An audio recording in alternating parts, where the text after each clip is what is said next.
right now. Good morning, everybody.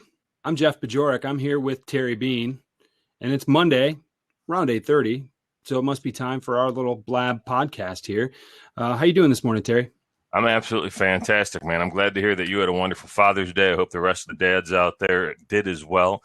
And, I always like to give a special shout out to those moms that are pulling double duty because they're really making a difference. Yes, absolutely. It's hard to do the job. It's hard enough with two. It's hard enough with two, man. It's hard enough with two. So when they're pulling at both sides, that's always a big thing. So, man, we're going to talk a little bit about execution today. And we've been kind of focused a little bit on the stuff that I've been doing a little bit. I've got this whole umbrella concept about success being in your face. And we talk a little bit about focus. Right. We talk about awareness. You and I had a pretty good conversation about external awareness last week. We talked about communications 2 weeks ago when we did that. And now we're going to talk a little bit about execution and the importance of that. So we just kind of tipped it off before we were chatting. Why don't you start off with what you were saying before we hit the record button? Because that's part of it, man. It's a big part of it. Well, execution is important. It's it's kind of the linchpin of productivity, right? If you're not doing anything, you're not producing anything. If you're not executing anything, you're not going to produce anything. But if you are executing all the time, where is your focus? Getting back to the first part of your kind of acronym there, your FACE acronym. So it's important to be able to execute, but it's also important to understand when not to execute. And so yesterday I executed my plan perfectly. I played golf, then I watched golf, then I watched Game 7 of the NBA Finals, and then I went to bed. It was awesome, right? And I don't do that enough. Quite frankly, that's something I get so focused. I can speak about this with a lot of authority because I get so focused on getting things done that I am sometimes not as selective as I need to be about which things really need to be done. And you can get so focused on being active that you're not necessarily productive. And that's something I run into a lot. And I think that's something a lot of other small business people and entrepreneurs certainly run into because there's so many things that need to be done. But anybody who's hyperactive and hyperproductive can tend to lose that mark and that bearing. And I think that's it's important to know the difference. So Barry Demp is I don't know if he's world renowned, but he's certainly Detroit area renowned, is one of the thought leaders in productivity coaching, business coaching, executive coaching. He was one of the first coaches in the area, and he's a heck of a good guy. And he ran PCAM, Professional Coaches Association of Michigan, started it and ran it for 14 years. But Barry's said a handful of things to me that have always stuck with me. But the one that really resonates while you were talking was these 4 words that are the key to productivity, right? And to increasing it. And the 4 words, very simple: start, stop, more, less. Right. So when we look at our day, what do we need to start doing and make sure we're getting done? What do we need to stop doing and never do it again? What do we need to do more of and keep that momentum going? And what do we need to do less of? And you know what? You hit on an important topic there, because sometimes what we need to do more of is take a step back from all the shit we're doing too much of already, right? And just kind of recharge and refresh and get ready to go again. So kudos to you for executing on your Father's Day plan so successfully, because it sounds like you knocked it out of the park.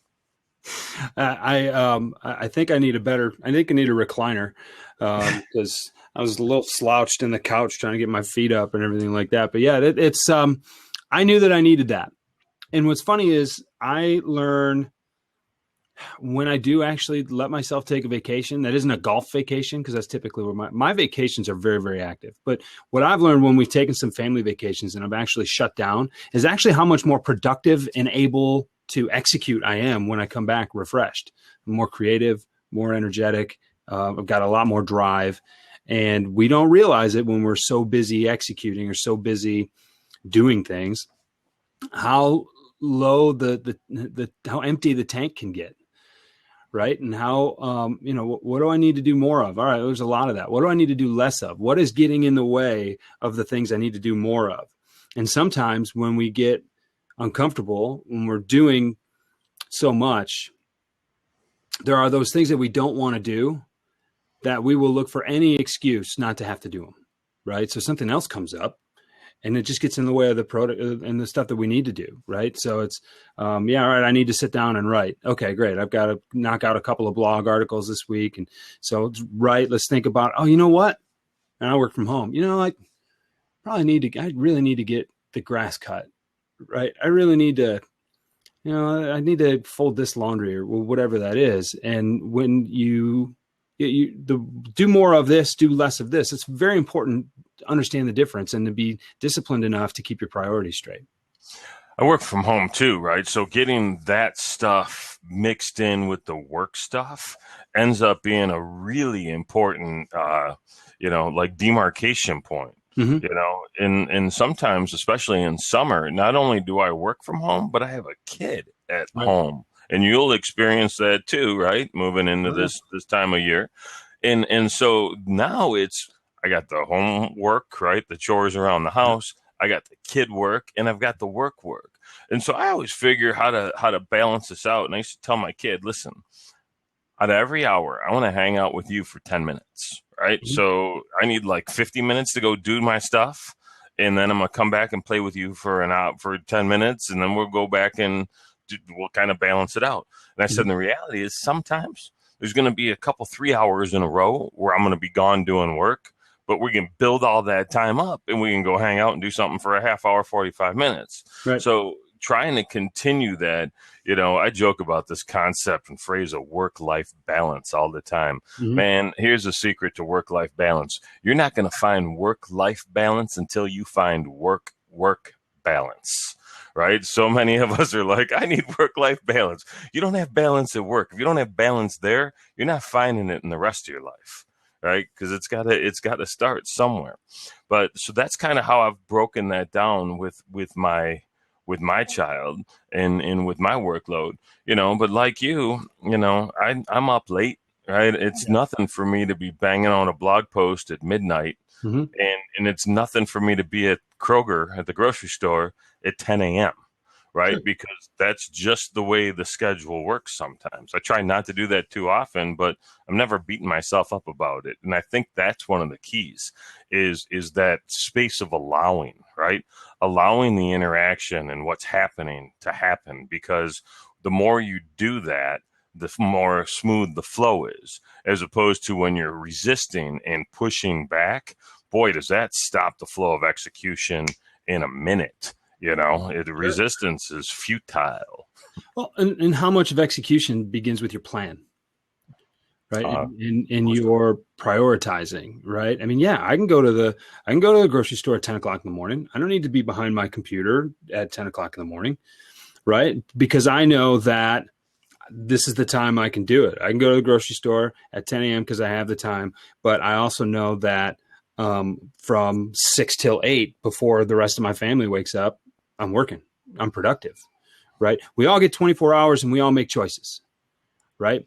Make the choice, hopefully make it ahead of time, and then execute the plan as you put it out. And if you find yourself not executing that plan, then there's probably a problem with the plan, right? Well, and most often the problem with the plan is you didn't make it, or you didn't make the right one. Right. And believe me, and Facebook Memories is my favorite addition to Facebook since they copied Twitter and did the timeline thing. Right. But Facebook Memories pop up, and not every day, but most every day I go through them just to see, because I wax philosophical on Facebook quite a bit. Right. Today I read something that wasn't philosophical at all. It was about my daughter driving in the winning run for their 9-1 season a couple of years ago. Right. I like that post. But what I read earlier in that same string was, I just spent 2 hours working on something that's going to take me another 8 hours. And I have no idea how valuable or productive this is going to be. Wow. And it's like, wait a second. If you're that into it in the minute that it might not be productive, and you're only 1/5 of the way done, Stop, for the love of God. I want the follow up to that. I want to know what it was, because it was like 4 years ago. Yeah. I hope it turned out better than I was prognosticating it to. Sounds like you threw away 8 hours, Terry. I might have, man. Yeah. I might have. It's possible, but it sounds like I also had a plan, right? It sounds like I knew what I was trying to do, but it also sounds like it may not have been the right plan. Right. So what do you do? How do you adjust the sales? How do I adjust to sales? How do you adjust the sales? Like you're sailing. Oh, adjust the sales. Oh, got it. Well, I mean, yeah, you got to take a look. You got to take a look at what you're doing. You got to take a look at what you need to be done. And the longer I do this, and the longer I am, just in the professional world, the more often I find myself referring back to Stephen Covey and the 7 Habits of Highly Effective People. And, it starts with your mission statement, and it starts with your priorities. And once you have those priorities, then you have to schedule them. And you schedule your priorities. You don't prioritize your schedule. And that's it's a simple concept that's very difficult to pull off sometimes, but it's really profound. And think about, whether you're trying to get in shape or you just want to lead a healthy lifestyle and you get to the gym. Well, what do? The people who make sure they get to the gym are the ones who schedule it and then hold to it, or the ones for whom it is such a huge priority that they can't sleep until they've worked out that day. And so they don't even need to schedule it. They can fit it in because it's just such a priority to them. It's like breathing, right? But the people who get the most important things done have a place on their schedule for it. And then they schedule everything else around that. And, to add that kind of topic to your work-life balance topic, I decided, actually, I was writing a lecture on the 7 habits right around the turn of the new year. And I decided that my priorities needed to be straight. And with everything that needed to be done, I could work 20 hours a day, but I needed to make time for what was most important, and that was my family. And I said that if I can't get my kids on the bus that day, then I need to be home for dinner. Now, maybe I can go back to work after they go to bed, but I need to protect that time for dinner. And I need to protect that time in the morning when I could just kind of see them off to start their days. And so now I don't work early and late. Occasionally I need to be out of town. That's fine. But if I'm in town, I've got to either, be around in the morning to see them or around in the evening to see them.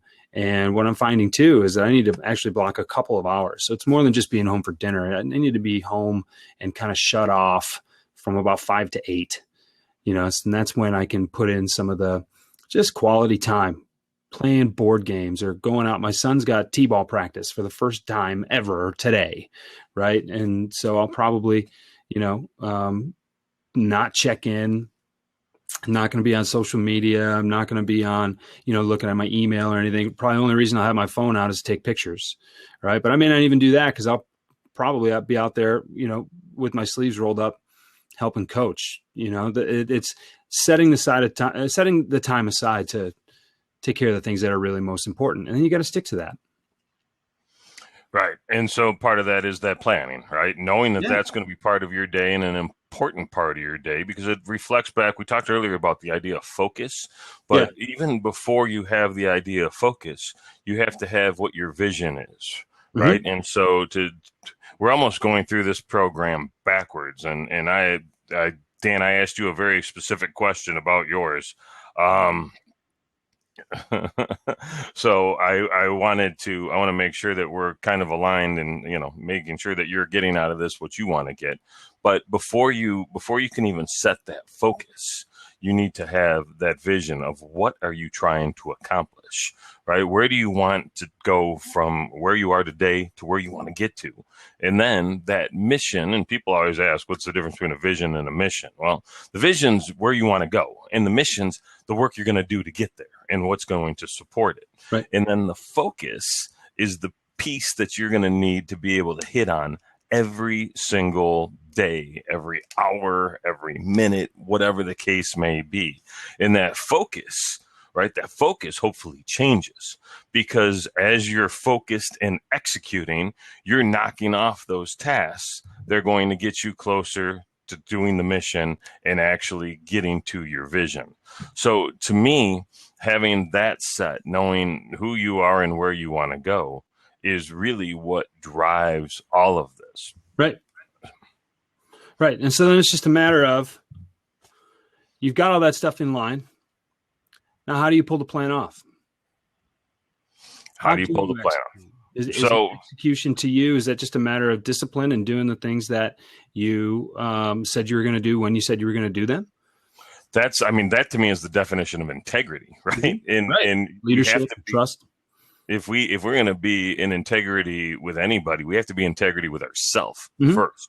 So for me, one of the best execution strategies I have is, instead of making a to-do list where I'm, crossing things off, I've moved my to-do list into my calendar. Yep. Absolutely. Right? So now I'm scheduling it right there. This is the time I'm spending time doing this, this, and this. Yeah. And so it pops up as a reminder. Oh, look, it's not screw around time. It's get these calls done or get this blog post done. And that's been an amazing execution tool for me, because I wasn't doing that as effectively before. That's a great tool. And one of the other things, I've got a list. Actually, I can almost see it from where I'm sitting right now. It's 7 things that ridiculously productive people do. And that's one of those things, right? Is don't just make a list and check things off. Make a list and just import that list into your calendar, right? And even if it's a to-do list and it's going to take you 90 minutes to do that, we'll block off 90 minutes to get the list done. Knock it out there, because I know I've run into this in the past, where it's like, okay, well, this is the list of everything I've got to do. And then you kind of get through your day. Oh, I'll pick that one. I'll do it. No, I'll pick that one. I'll do it. Then you get to the end of the day and it's like, well, I got some time tomorrow to do this. So I'll just do this tomorrow. And then it gets kicked down the line and it just doesn't get done. But, one of the things that really interests me and I find very intriguing about people who execute or people who are very, very productive is when they don't do things, right? They're done at a certain time every day, right? That creates a sense of urgency to get that stuff done rather than I can do it at 9:00 tonight or whatever. And they get a full night's sleep, right? And they make sure that they've got everything kind of checked off for the day that they're going to, or it's scheduled for the next day, and they let their brains just rest, right? I mean, there's again, what do you do more of? What do you do less of? If you're doing more procrastinating, if you're doing more delegating to another time, if you're just moving things around, your brain's always kind of working, and then you're not fresh or really effective when it comes to those things. So getting a full night's sleep, getting through, checking off all those emails, making sure that you've done all your replies, responded to people that needed responding to, scheduling the next day, all those things. They sound like a lot of planning, a lot of preparation, but if you don't have that in place, you'll find yourself doing a lot more of the things you should be doing less of. The opportunity to disconnect, right? When you're talking about being on vacation and with the family and totally relaxed and out of the sequence is great. What we need to figure out is how to get into that mindset here, now, presently, wherever you are, whenever you need to be. I work with an executive at a large mortgage company, and he doesn't have email come to his phone. He leaves the office every day by 6:00 and doesn't even think about email until tomorrow, right? That's a level of disconnected that allows you to be present and recharge. Dan, you made an excellent point about this small business owners changing focus, and I am so guilty of this from time to time. I'll work on something. I won't get the result I want. I'll decide that it's the idea, right? It's not the execution of the idea. It's not the way I went about executing the idea. It's not even anything. It's just the fact, this is the wrong place, the wrong time for me. And all of a sudden I'm going to go do something else. So as a small business owner, man, if you're really committed to knowing that this is the right thing to do, you've got to stick it out. We've got to push past it. There's an old joke, how Native Americans, how they always did the rain dance, right? You know how come it always rained when Indians were out doing a rain dance? Because those sons of guns danced until it rained. They didn't stop, right? So it always works if you keep doing it, right? And that's the interesting piece of it. We gotta stick to it.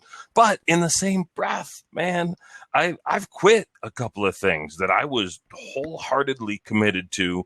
This is the right thing. I had this event in Detroit, and we did it as a Twitter campaign for 2 years, and we did it as a live event for 2 years.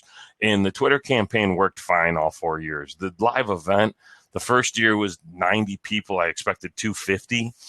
And I was like, well, maybe I didn't do this right. I didn't have the right team, blah, blah, blah. I'm going to do it again. 90 people, still expecting 250. Mm-hmm. Great speakers, great topics, great everything.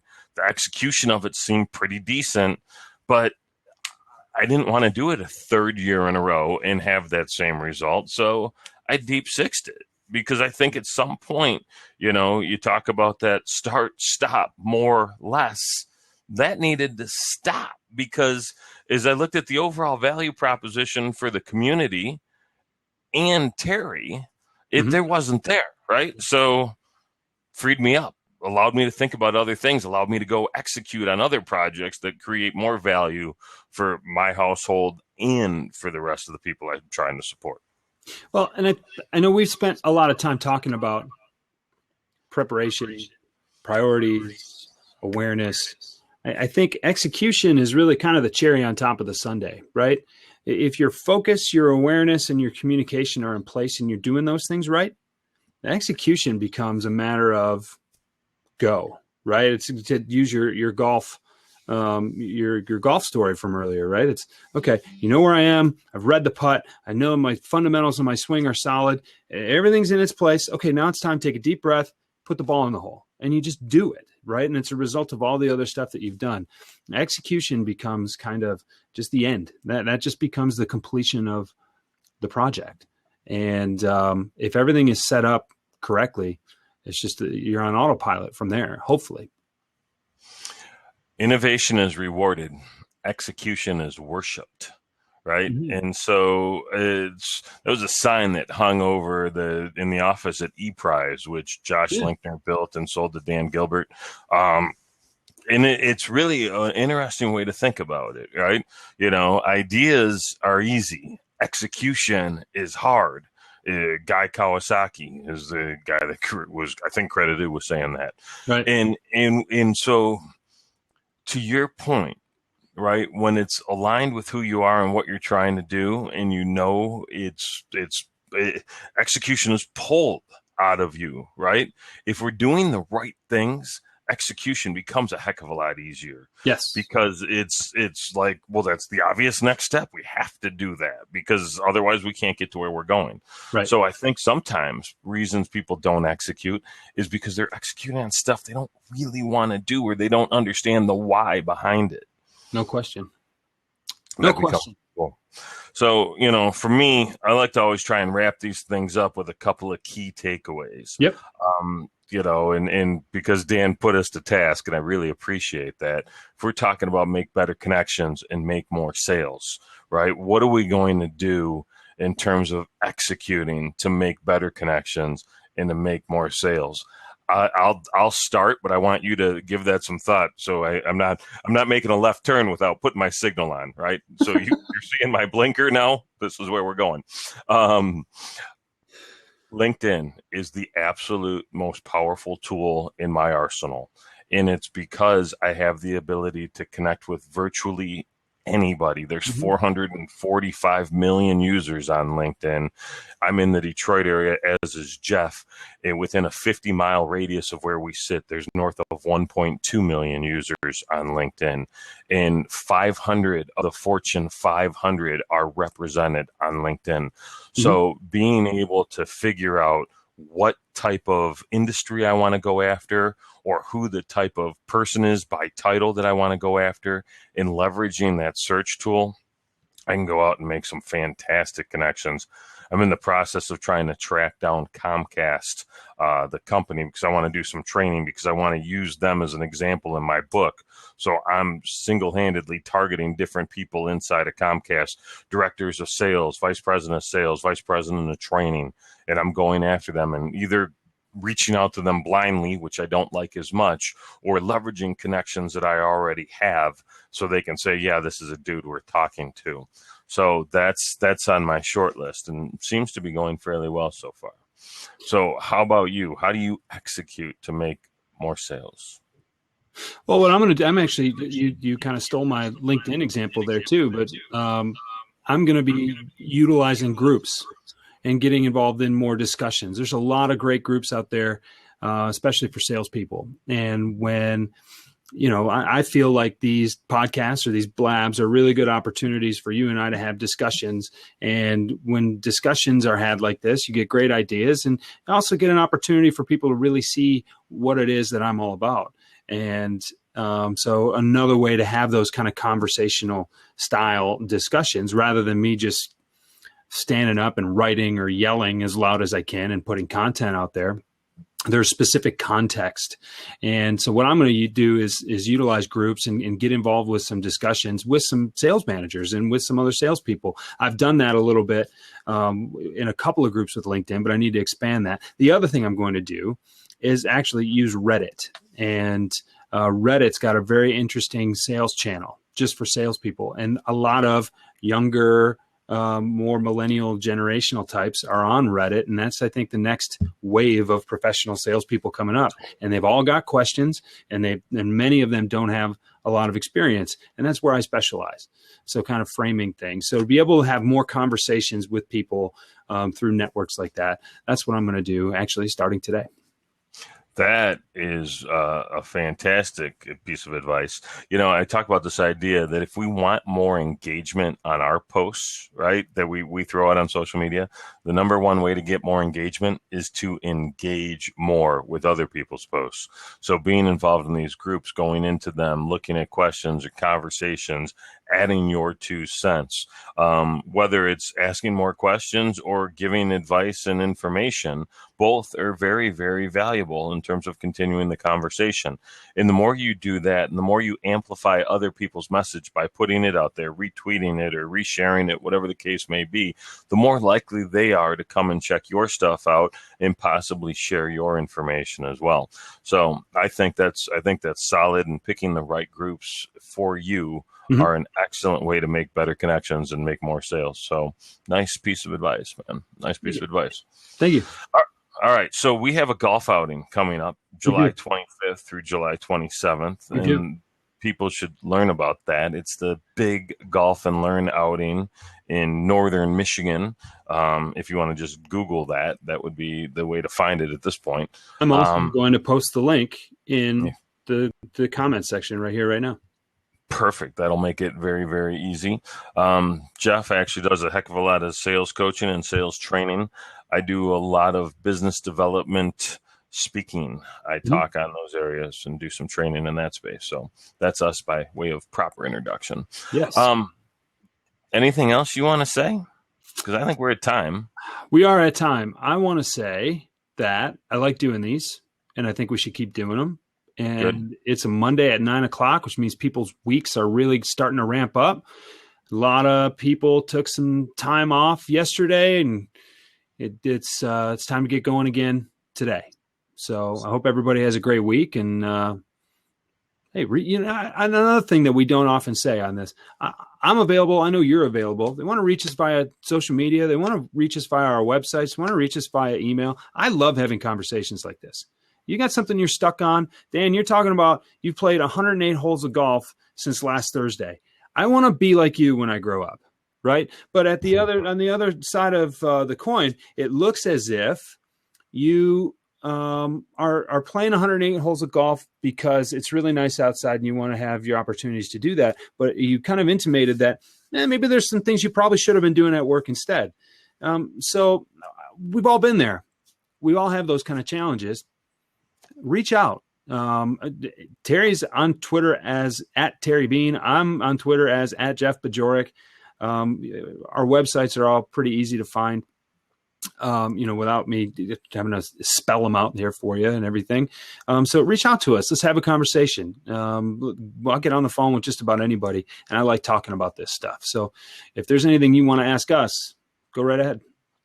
Yes, easily accessible. I try to hide myself in plain sight everywhere possible. Every once in a while, I mix it up as Tri-Bean, but normally I'm just Terry Bean, not the Terry Bean not that Terry Bean.